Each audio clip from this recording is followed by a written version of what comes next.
Best player? For me, it's Paul Scholes. He'll do ridiculous things in training, like say, "You see that tree over there? It'll be 40 yards away, I'm going to hit it." And he'll do it. Everyone at the club considers him the best. Someone now has to step up and take on the mantelpiece. You get a bad result one week and it's a natural reaction to go out in the next game and put it behind you and do well. It doesn't matter whether you're a senior or not. If something needs saying to a colleague, it will be said. If you come out with racist comments, then I believe you shouldn't be allowed to come to a football match. Don't be so narrow-minded, you're bigger than that. I thought I would be at United for a couple of years, maybe 3 or 4, and then go abroad somewhere. But I just fell in love with Manchester United.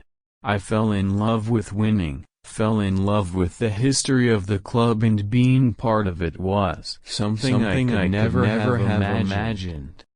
So if you shorten words to get what you want and within 140 characters it makes you a twit. There are two things that really get under Gary Neville's skin: Scousers and There are loads of players I could name who are 16 to 16 looked like world beaters, but then at 21 to 22 they are subs in non-league. There comes a time in your career when the penny's got to drop, where you've got to understand decision-making at the right poignant moments in the game.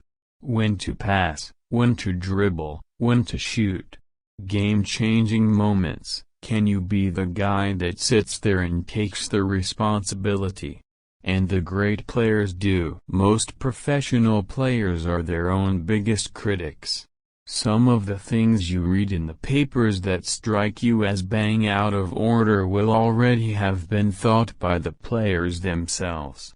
If we had a starting 11 that no one could argue about, it wouldn't say a lot for English football.